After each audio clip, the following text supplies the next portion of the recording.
Let's get into the Cowboys injury news. Not great on CeeDee Lamb. He reportedly suffered a high ankle sprain, and Todd Archer, and then, like everybody else out there in Cowboys media, reports could miss 3 to 4 weeks. They're going to sit him for 2 weeks, reevaluate, not going to put him on injured reserve. A high ankle sprain in most cases is 4 to 6 weeks to recover. Cowboys seem to think it is not as bad of a high ankle sprain, which is good.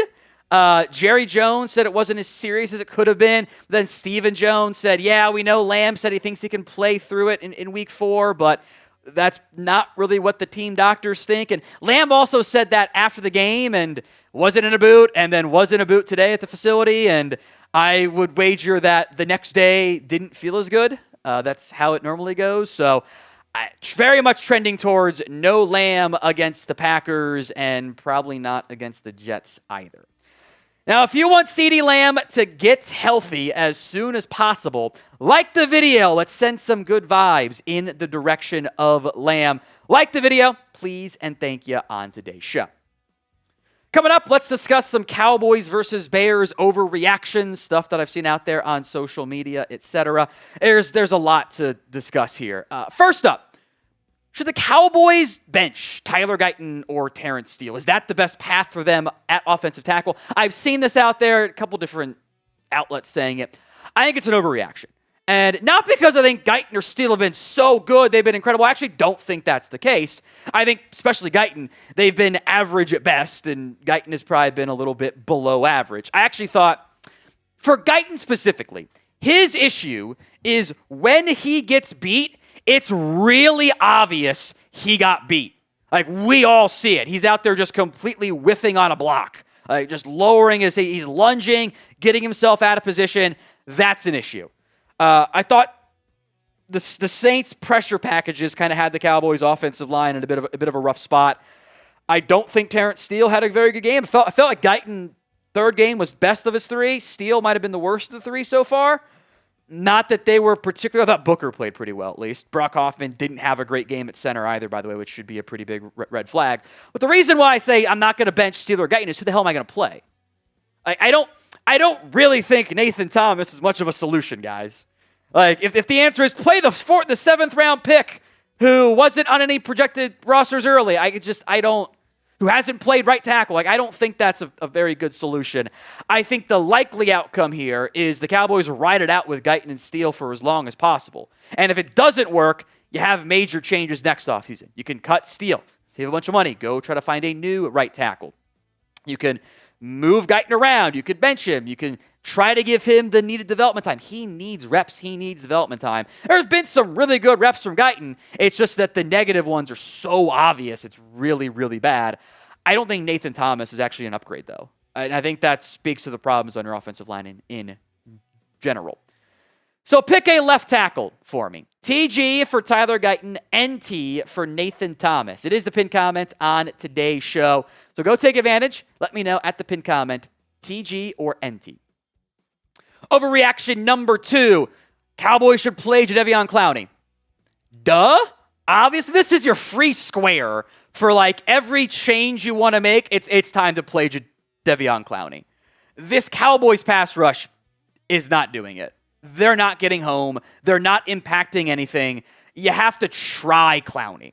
And I think Clowney at least raises the floor a little bit where he's never going to be an elite sack getter. He's not going to be a double-digit sack guy for you, but he's at least going to get some quality pressures. And since week 1, the Cowboys aren't getting quality pressures, especially at your edge rusher group.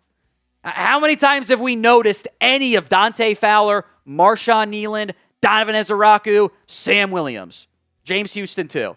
He drew the penalty. Houston was good. It was hard to play. He's going to be a scratch if Clowney plays at that, which, whatever. Like, they need to get Clowney out there. It's a no-brainer. Like, I thought if he wasn't ready, he wasn't ready, but you probably should have at least tried playing him this past week. You got to try other guys. Ezeraku makes one good rush a game. He's not there yet. Nealon's been a good run defender. I've been pretty whelmed by Dante Fowler and Sam Williams. It's time to give Clowney a chance. Today's show is made possible by Omaha Steaks. They offer unrivaled quality and variety, and every bite is backed by their 100% guarantee. After baby Theo arrived, I managed to, I had some steaks saved from Omaha Steaks and cooked them for me, the wife, and a couple of the aunts because they were helping us out. So I rewarded the favor with some Omaha Steaks. Every steak is perfectly aged to maximize tenderness and hand-cut by master butchers in America's heartland. They have been America's original butcher since 1917. They're family-owned with 100 years of expertise in the meat industry. Get fired up for fall grilling with Omaha Steaks. You get an extra $35 off right now by using promo code Cowboys at checkout. Go to omahasteaks.com for 50% off site-wide during their Red Hot sale event and get that extra $35 off by using promo code Cowboys at checkout. That's 50% off at omahasteaks.com and an extra $35 off with promo code Cowboys at checkout. See site for details, links in the comment section and the description of today's show. It's promo code Cowboys for the extra $35 off. Overreaction number 3, just trade Trevon Diggs. I get where everyone is coming from. I understand. I want to validate anyone who is upset with the play in general of your entire secondary right now. It's valid. I get it. I understand where you are coming from. Trust me. With that said, it's not happening. It's not a realistic reaction. It doesn't make sense for the Cowboys.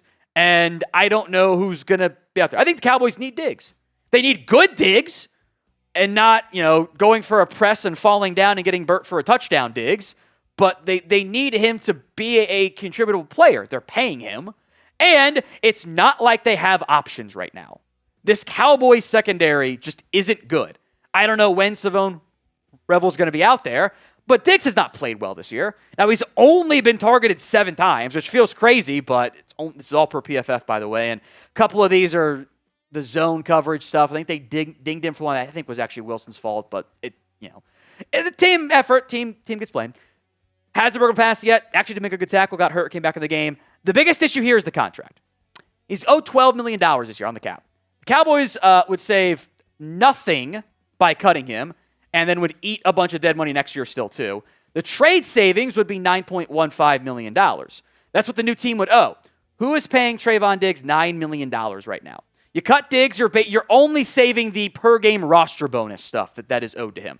That's it, which he's going to get if he's healthy. And that's less than $1 million right now. It's just and you're going to pay a new guy more than that figure on the vet salary, so it does cost you money in the end. I think Kyrie Lamb has been a pretty big disappointment so far. Doesn't look comfortable.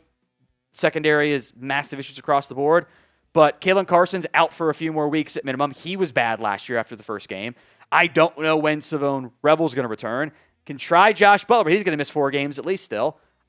Triquez Bridges, I guess you can call up Zion Childress. Cool, those are nickel options. You still don't have an outside corner even when Bland is back. I think the reality here is that this is the end of the Trevon Diggs tenure in Dallas. After this year, they're going to move on. They made it clear they're mad with him with his rehab. Then he came back and was out there for week 1. I don't know if he trusts the knee yet fully. Got to keep going, bud. So will Trevon Diggs play for the Cowboys in 2026? Let me know in the comments section of today's show. Y for yes, N for no. Will Diggs play for the Cowboys in 2026? Overreaction number 4. You got to fire Matt Eberflus. I get it. Look, I think this. Again, you are validated. I understand where you're coming from. It's an overreaction, but only for now. We'll go more in depth on this of what the big crux is. I don't know who the hell calls your plays. I don't know who ends up being your guy at DC if it's not Matt Eberflus. So for now, it's an overreaction. Simply because I don't have anybody else that can sub in and be the play caller. There's no one with experience. The guys we're mad about that are higher ranking are the crux of your issues in the secondary. I get, if you want to fire him, I hear you. I agree. But I don't know what the solution is. For more Cowboys news, rumors, and more on Matt Eberflus, we'll have a full video on this with what the replacements look like and just talk about the defense in general. hit that sub button so you don't miss out. YouTube.com/@CowboysTV. Fifth and final overreaction from week 3. The offense gets blamed too. And yeah, they do. They weren't good enough either. However, I think the offensive issues are a little bit like complaining that the food was overcooked on the Titanic. Like, yeah, they didn't do a good job of making the food. Shame on them. We're going down, man. Like, I got bigger issues right now. I think most of us very much blame the defense first. It's really hard to have success on offense when the defense isn't getting stops and they're getting gashed and they're allowing a 10-minute drive in the third quarter. What am I really supposed to do? The reality is it's not fair. The offense has to have its A game. I did it against the Giants to win games, and they still barely won that game. They did not have their A game in week 3. From the fumble by Javonte Williams to George Pickens causing the interception to Dennis Allen in his bag, they didn't have it. And that's not fair necessarily. I don't want to, get mad because, you got a B in English, but you still flunked the semester because you never went to your algebra classes. Well, it's not really English's fault, or even if you get a C in English, whatever. You go to class. Do the other thing more importantly. But that is the reality. If this team wants to win games, the offense pretty much has to be perfect. I am genuinely mad at the defense. They're not good. I am a little disappointed with the offense. I expect more out of them. I think it was kind of a snowballing effect in that game. Lamb gets hurt and then can't do the same stuff on offense. Dennis Allen gets credit. He smelled blood in the water, and he's like, let's do exotic blitz packages. And the Cowboys' solution was check downs and hope players made guys miss, and it never happened. They actually ran the ball well again, but they haven't been able to, when you're down big, being able to run the ball kind of goes out the window a little bit there, and the defense was so bad. It was a cascading snowball effect that was caused by your defense. But yeah, the offense wasn't very good. Made it to the end of today's video. Type me in the comments section. See who the real ones are. Type me in the comments section of today's show.